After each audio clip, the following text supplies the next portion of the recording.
Welcome to Breaking News to Trading Moves. Imagine you are standing on the tracks of a moving freight train, Okay. and you are holding this flawless, highly detailed blueprint of the train's braking system. You are pointing at the blueprint, explaining to everyone around you that the brakes are structurally destined to fail. Right, so the train will eventually grind to a halt. Exactly. But the people around you are, running for their lives, wondering why you are refusing to move out of the way. Because you are convinced your analysis is correct. Yeah, the blueprint is 100% accurate.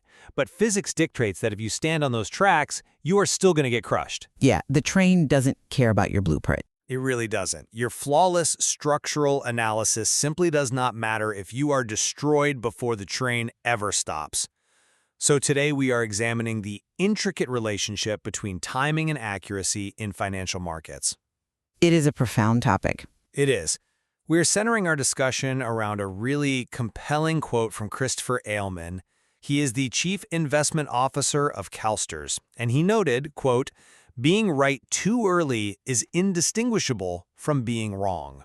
Right. He added that if you know something is going to happen in the market, but you're 5 years too early, that is the exact same thing as being wrong. Which forces us to question how we actually analyze assets. So our central debate today is this. In financial markets, does incorrect timing invalidate an otherwise accurate structural analysis? We are going to connect the dots across a few different disciplines here. We will look at George Soros's theory of reflexivity, John Maynard Keynes' observations on irrationality, and behavioral finance concepts like the limits to arbitrage. Plus some modern market movements involving the Magnificent Seven and Michael Burry. My position on this is very clear. I argue that because market prices actively alter underlying realities, and because mechanical constraints force liquidations, being early is practically and mathematically identical to being wrong. And I argue that price and intrinsic value are distinct entities. Being early is, well, it's simply a necessary phase of contrarian investing. It is a phase that you can survive with proper risk management and position sizing. Let's lay out the frameworks then. I think we need to establish that markets do not passively reflect reality, they actively shape it. You are talking about the Soros model. Yeah. We often think of the stock market like a thermometer, right? Like it just takes the temperature of the economy.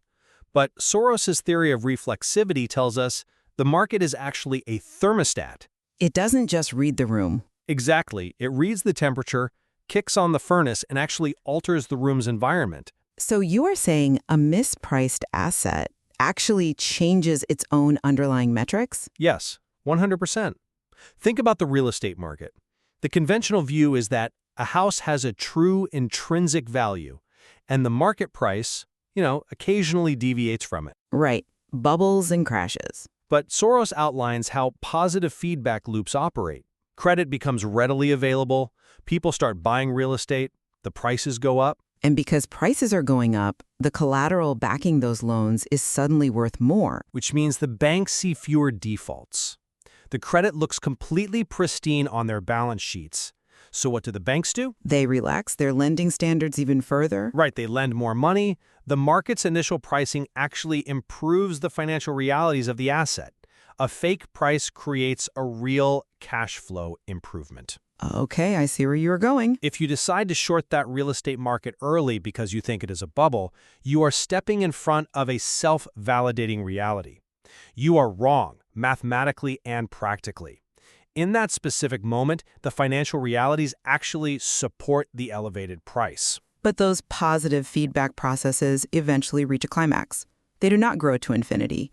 Even Soros himself notes that these loops are almost always aborted by negative feedback. Eventually, sure. Take the conglomerate bust of the late 1960s. Companies like Ogden Corporation were improving their earnings per share simply by acquiring other companies, and they used their own inflated stock as currency. Right, a total accounting illusion driving a massive feedback loop. Exactly. They print shares, they buy a boring manufacturing plant, the combined earnings per share looks like growth, the stock goes up, and then they just print more shares. An illusion that made a lot of people very wealthy for a long time. Until reality caught up. Eventually, those underlying businesses could not generate enough actual cash to sustain the inflated expectations. A twilight period ensued. Doubts grew, the music stopped, and earnings completely collapsed. Which happens in every cycle. Right. And the structural truth always prevails. When the music stops, the early investor who shorted those conglomerates merely anticipated the inevitable exhaustion of the trend. Their structural analysis was flawless from day one. I see why you think that, but let me give you a different perspective. A flawless structural analysis of corporate accounting does not save you if you are standing on the train tracks. If you bet too big, you mean? Not just bet too big. If you shorted those 1960s conglomerates during the acceleration phase of the bubble, your portfolio would have been decimated before the twilight period ever arrived. Well, prime brokers have risk limits. They do. And your prime brokers do not care about your academic thesis. They look at the rising stock price and they issue margin calls. You are forced to liquidate at peak prices. The trend's eventual reversal does not vindicate you if your capital has been entirely wiped out. But look, that assumes the investor bet the farm on a single, highly leveraged short position. If you are using excessive leverage to fight a momentum trend, you are just failing at risk management. It is not an analytical failure. It is a practical failure. Let's talk about tracking error, which Lazard Asset Management highlights in their portfolio construction analysis. Mistiming a rotation creates profound performance gaps. For our listeners, we should probably clarify exactly how brutal tracking error can be for a professional. Right, we should. So, if you are managing money for clients, tracking error is essentially the divergence between your returns and the market average. The benchmark. Exactly. If the S&P 500 index goes up 20% and your portfolio is flat because you underweight U.S. tech or the Magnificent Seven, that performance gap is your tracking error. For a professional, massive tracking error gets you fired. Which perfectly illustrates my point. The professional cost of waiting for a trend to break is utterly unendurable. A realized financial loss means the trade was wrong. But Lazard's conclusion is not to abandon the contrarian thesis just because momentum is against you. Their solution is nuanced portfolio construction. Meaning what exactly? Just holding less of it? Meaning incremental sizing. Rather than taking massive top-down macro positions, like deciding U.S. technology is in a bubble and completely zeroing out your exposure, you manage the risk. You keep your sector weights neutral relative to the benchmark.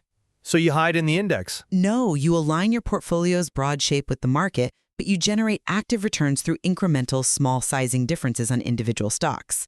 You endure the waiting period through meticulous risk spreading. The thesis is right, the timing is early, but your survival is mathematically guaranteed by portfolio mechanics.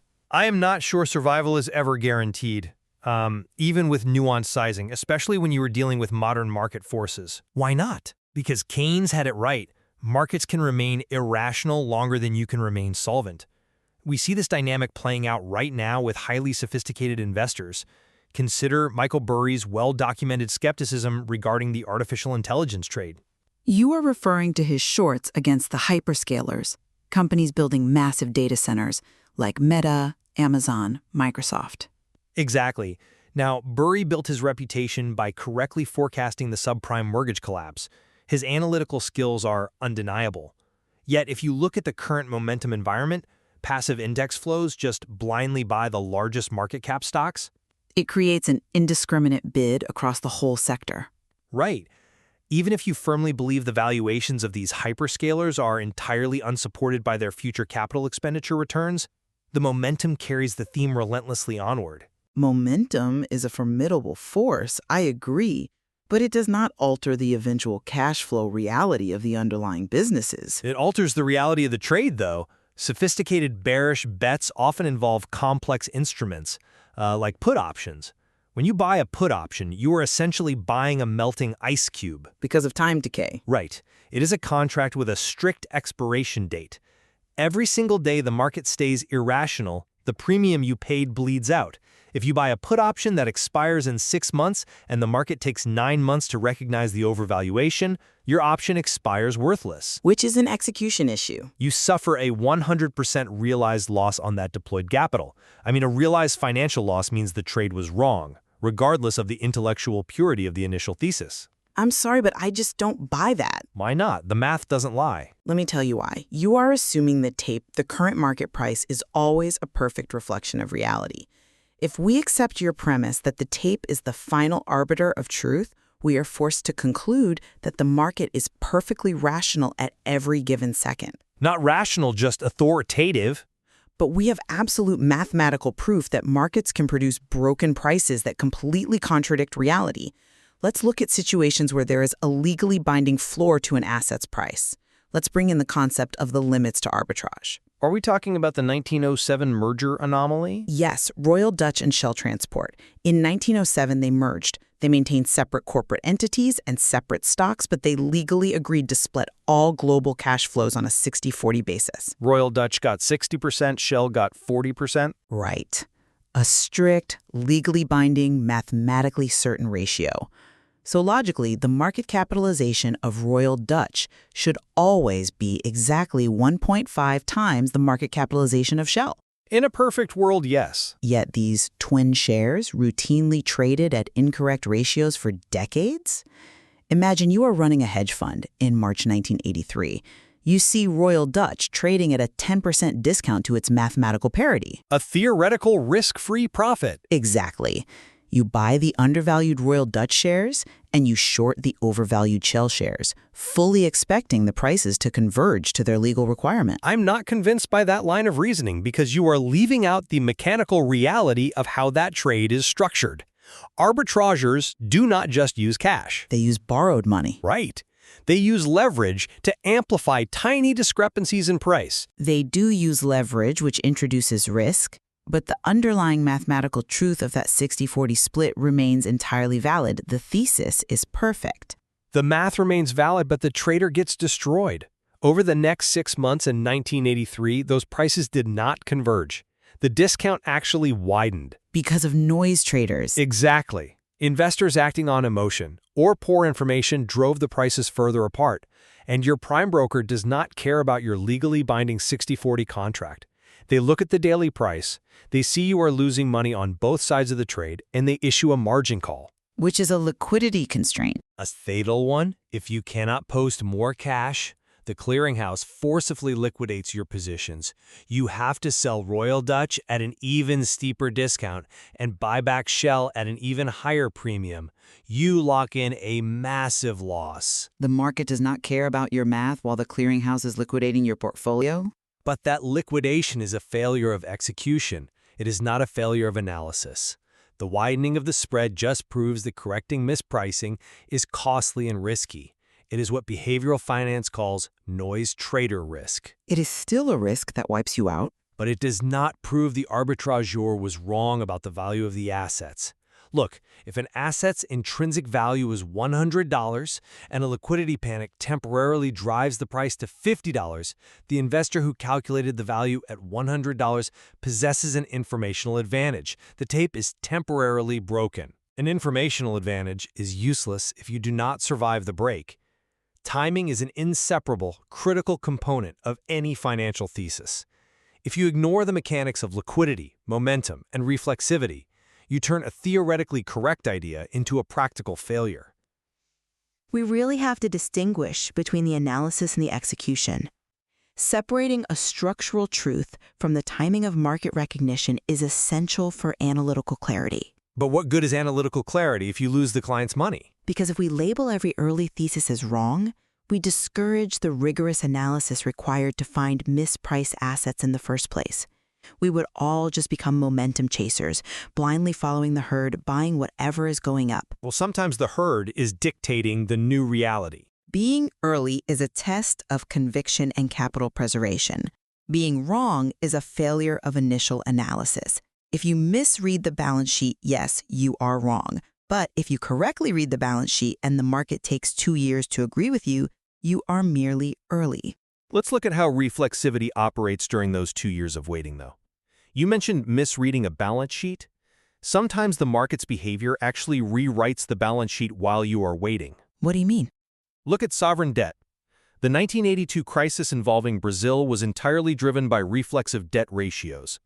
Lenders used debt-to-GDP ratios as an objective metric to decide if Brazil was safe to lend to. a very standard metric for assessing sovereign risk. Right. But as petrodollars flowed into Brazil, that massive influx of capital actually improved those ratios. The denominator grew. Oh, I see. The new loans made the old loans look safer on paper. The capital inflow literally paid the interest on the previous loans. Wait, so the market's appetite for the debt artificially suppressed the risk metrics of that exact same debt? Yes, exactly. The reality was altered by the perception. If you looked at the raw industrial output and concluded the debt load was unsustainable, and you shorted Brazilian bonds early, you were fighting a market where the inflow of new money was validating the existing debt. Until it wasn't. True. But the misconception was functionally true during the expansion phase. The financial realities were artificially sustained by the market's actions. Right. Until the petrodollar recycling eventually stopped. And then the ratios collapsed, the structural reality asserted itself, and it led to a massive crisis. Down entirely in those far from equilibrium conditions. Volatility explodes. Exactly. When uncertainty spikes, you get what John Maynard Keynes described as an increased liquidity preference. People dump assets just to hold cash. If you are early in shorting this, the volatility alone will margin call you out of your position. The volatility is immense, I concede that. But look at the alternative. If you abandon fundamental analysis because you fear being early, you are left with no anchor whatsoever. You are left with price action. Which is noise. The Lauzard approach demonstrates that you can maintain that anchor without being destroyed by volatility. You can recognize that U.S. tech is historically overextended. You acknowledge the anomaly. But you don't fight it directly. Right. You do not bet your entire fund on a rapid reversion to the mean, because the momentum could easily persist. Instead, you utilize quantitative metrics, value at risk, standard deviation limits, tracking hour budgets. You build a portfolio that survives the noise trader risk. You separate the what from the when. So I think we arrive at a critical convergence point in our discussion here. I think we do. Whether you label a premature position as early or objectively wrong based on its financial outcome, the required behavior to navigate the phenomenon is identical. Absolutely. Surviving the gap between thesis and realization requires a mechanical discipline that supersedes the intellectual thesis itself. We both agree that surviving market volatility requires the strict avoidance of excessive leverage. Leverage just accelerates the clock on a contrarian trade. It turns a temporary price dislocation into a permanent loss of capital. Right.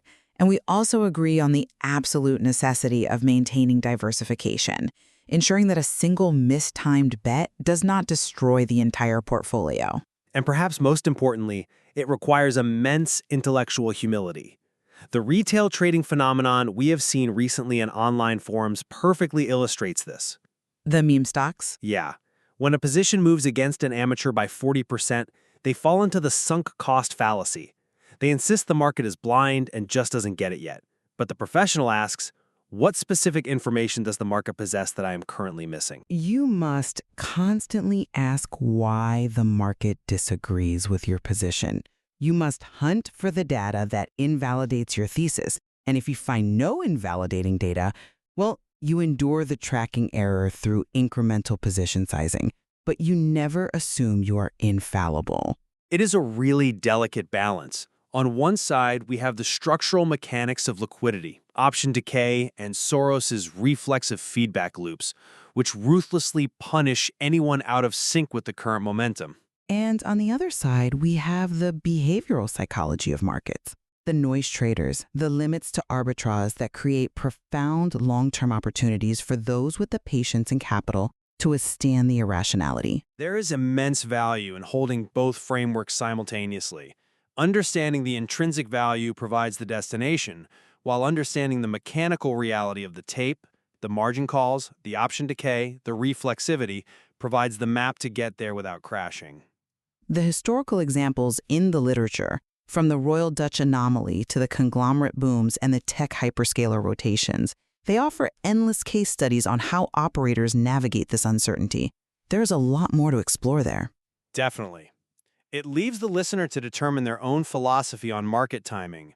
Do you demand precision in your timing to validate your ideas, or do you build a fortress of risk management to protect your ideas until the world catches up? Either way, you have to survive the current environment. Exactly. Because no matter how confident you are that the train is going to stop, standing on the tracks with a blueprint is a guaranteed way to ensure you never survive to see the end of the line.